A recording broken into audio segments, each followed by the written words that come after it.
నమస్తే welcome to our channel నేను మిషాల్ని మాజీ సీఎం జగన్మోహన్ రెడ్డి నెల్లూరు పర్యటన కొనసాగిస్తున్నారు. అక్కడ ఉద్రిక్త వాతావరణం కూడా నెలకొంది. మరి ముఖ్యంగా చూసుకుంటే అక్కడ ప్రెస్ మీట్ పెట్టి ప్రెస్ మీట్ లో కొన్ని కీలకమైన వ్యాఖ్యలు అయితే చేస్తున్నారు. కూటమి ప్రభుత్వం మీద వ్యతిరేకతంగా మాట్లాడుతున్నారు. దీన్ని అసలు ఎలా చూడాలి, దీని మీద పూర్తిగా విశ్లేషించడానికి మనతో పాటు స్టూడియోలో ఉన్నారు పొలిటికల్ అనలిస్ట్ శ్రీలీల గారు ఉన్నారు.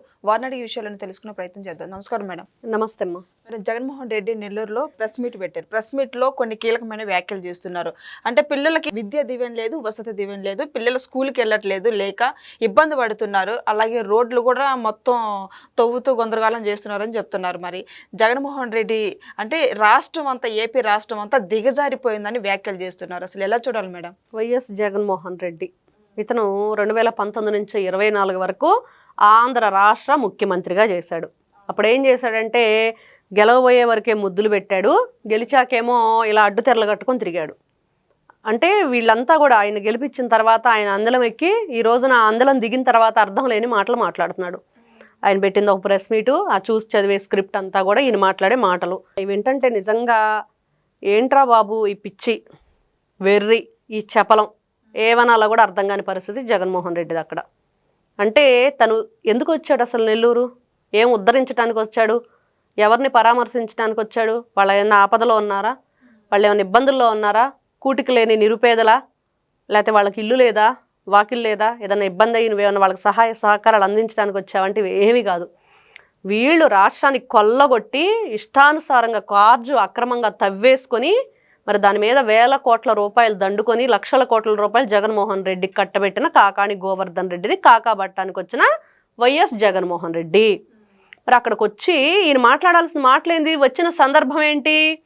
అక్కడ అదిగో నా పార్టీలో ఉండేవాడు కాకాని గోవర్ధన్ రెడ్డి అనే వ్యక్తి 55 రోజులు తప్పించుకున్నాడు, ఉగ్రవాదులు వాడే యాప్ వాడి ఇతను ఫోన్ కాల్స్ మాట్లాడేవాడు, ఎక్కడా కూడా ఫోన్ ఒక చోట పెట్టి ఈయనో చోట ఉండేవాడు, ఇట్లాంటి జగజ్జంత్రి కిలాడి నా పార్టీలో ఉన్నందుకు నేను ఎంతో గర్విస్తున్నానని కదా చెప్పాలి జగన్మోహన్ రెడ్డి. ఇట్లా లేని అని మాట్లాడితే వినేవాళ్ళు ఎవరు లేరు. ఈ రోజున కూటమి ప్రభుత్వం గురించి మాట్లాడే హక్కు జగన్మోహన్ రెడ్డికి లేదు. కూటమి ప్రభుత్వం ఈ రోజున చేపడుతున్న కార్యక్రమాల గురించి ఇతను నిలదీసే హక్కు అర్హత లేని వ్యక్తి జగన్మోహన్ రెడ్డి. ఈ రోజున ఏ కార్యక్రమం అక్కడికి వెళ్ళింది, ఎవరిని పరామర్శించడానికి వెళ్ళావు, వాళ్ళ గురించి చెప్తే ప్రజలు వీణులు విందుగా వింటారు.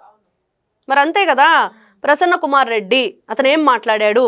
సొంత చెల్లెలు వరుస చెల్లెల కంటే ఇదిగో నేను వైఎస్ జగన్మోహన్ రెడ్డి అనే నేను నా సొంత చెల్లెలైన షర్మిలారెడ్డి మీద ఇదిగో ఫేస్బుక్లో ఈ విధంగా అనుచితమైన వ్యాఖ్యలతో పోస్టులు పెట్టించాను, అక్రమ సంబంధాలు అంటగట్టాను, మరి అదేవిధంగా అసలు నా తండ్రికే పుట్టలేదని మాట్లాడిచ్చాను. వైఎస్ విజయలక్ష్మి ఎంతో గౌరవంగా పార్టీలో పదవి ఉంటే నేనే ఆమెను చంపేస్తానని భయంతో నా తల్లి ఆ పార్టీ పదవికి రాజీనామా చేసే విధంగా చేసి నాకు కూడా ఓటేయకుండా దేశాన్ని పారిపోయేటట్లు నేను చేశాను.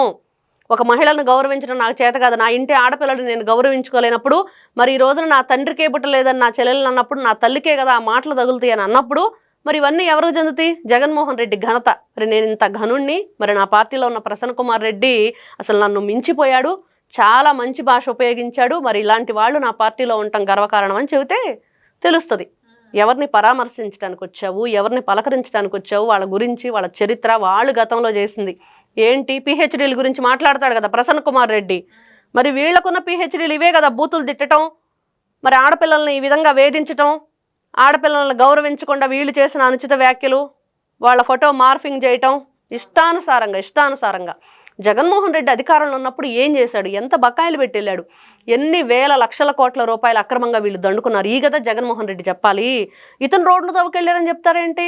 ఇతను కదా తవ్వాడు, జగన్మోహన్ రెడ్డిగా తవ్వాడు. కూటమి మర్చిపోయినట్లున్నాడు. అతను తవ్వేసి అతను తవ్విన ఆ గుంటలు అవి పూడ్చడానికే దాదాపుగా కూటమి ప్రభుత్వం అధికారంలోకి వచ్చాక గుంటలు పూడ్చడానికి ఖర్చు పెట్టింది 350 కోట్ల రూపాయలు అక్షరాల. మరి ఆ విషయం మర్చిపోయాడా? మరి వీళ్ళు ఎక్కడా కూడా నీటి చుక్క లేకుండా కృష్ణా గోదావరిలో నీళ్ళంతా బయటికి పంపించేసి అక్రమంగా ఇసుక తవ్వుకున్నారు. మరి ఎన్ని లక్షల కోట్ల రూపాయలు దాని మీద అర్జించారు వీళ్ళు. ఈరోజు మేనిఫెస్టోలో ఇచ్చిన హామీలు సూపర్ 6 లేదు, సూపర్ 7 లేదు, ప్రజల్ని వెన్నుపోటు పడిశారు చంద్రబాబు నాయుడు గారు అని వ్యాఖ్యలు చేస్తున్న జగన్మోహన్ రెడ్డి. ఎలా చూడాలి మేడం? రేపు జగన్మోహన్ రెడ్డి కూడా ఆంధ్రప్రదేశ్లో ఆధార్ కార్డు ఉంటే అక్కడ ఒక బస్సు పథకం రాబోతుంది. ఎక్కి తిరుగుతానంటే తిరగమనండి. గతంలో చెప్పాడు కదా, ఆయన అధికారంలో ఉన్నప్పుడు మర్చిపోయినట్లున్నారు, మహిళా ముఖ్యమంత్రి అని చెప్పాడు. ఆయన అధికారంలో ఉన్నప్పుడు, ఆయన ముఖ్యమంత్రిగా ఉన్నప్పుడు మహిళా ముఖ్యమంత్రి సాక్షాత్తు ఈ రాష్ట్రానికి ఉన్నదని చెప్పాడు. ఆయన మాటల ప్రకారమే అడుగుదాం.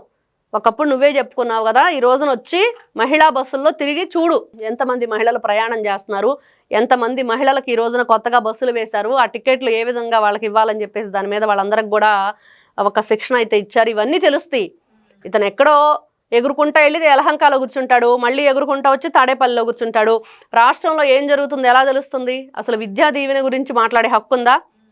మరి ఇతను వసతి దీవెన గురించి మాట్లాడే హక్కు ఉందా? ఇతను జగనన్న గోరుముద్దని పెట్టాడు, ఏం ప్రయోజనం? ఆ జగనన్న చిక్కీలు, జగనన్న పాలు, జగనన్న కోడిగుడ్లు ఇయే కదా, అన్ని జగనన్నవే. మరి ఆ ఇచ్చే పాలు ఇచ్చే గేదెలు, మరి ఆ కోడిగుడ్లు పెట్టి ఆ కోళ్ళు ఏమైపోయినాయో తెలియదు, అన్ని జగనన్నవే. మరి ఇంట్లో తల్లి ఇంట్లో అన్నం కలిపి పెడుతుంది, జగనన్న గోరుముద్ద అంటే మరేంటో అర్థం కాని పరిస్థితి. ఇవన్నీ విన్న తర్వాత ఎవరైనా సరే ఈ వెర్రి వేషాలు చూస్తూ ఉంటే ఏదో వెర్రి వెంగళప్ప వచ్చాడు నెల్లూరు పరామర్శకి, ఈ ఖైదీలను ఇంకో ఖైదీ పరామర్శించటాడు అనుకోవటం తప్పించి ఈ రోజున కూటమి ప్రభుత్వం గురించి మాట్లాడుతున్న పిచ్చి మాటలని స్క్రిప్టు చూసి మాట్లాడుతున్నాడు. అవన్నీ నిజాలు కాదు. నువ్వు చూసి చదువుతూ ఒకవైపు అంటే ఈ రోజున రాష్ట్ర ప్రభుత్వం ఏ విధంగా ఉంది, ఎవరు పరిపాలిస్తున్నారు, పిల్లలు ఎంత ఆనందంగా ఉన్నారు. మనం చూసాం Guinness book record, parent teacher meeting మరి గిన్నీస్ బుక్ రికార్డు ఎక్కింది.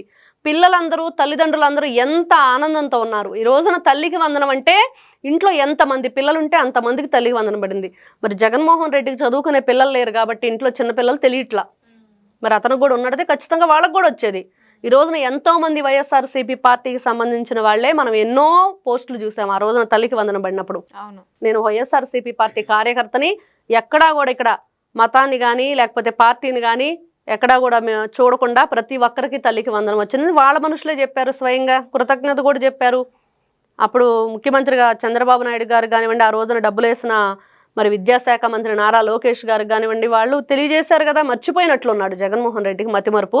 కాబట్టి ఈ రోజున ఆయన మాట్లాడే మాటలు ఎవ్వరూ కూడా పట్టించుకునే పరిస్థితి లేదు. ఈయన పరామర్శలు, ఈయన ప్రెస్ మీట్లు ఇవన్నీ కూడా మానేసి అతి త్వరలో జైలుకి వెళ్ళబోతున్నాడు అనే దాని మీద అవన్నీ మర్చిపోవడానికి, జైలుకి వెళ్ళబోతున్నానన్న బాధను మర్చిపోవడానికి ఇట్లాంటి కార్యక్రమాలు చేస్తున్నాడు Jaganmohan Reddy. Thank you madam. Thank you.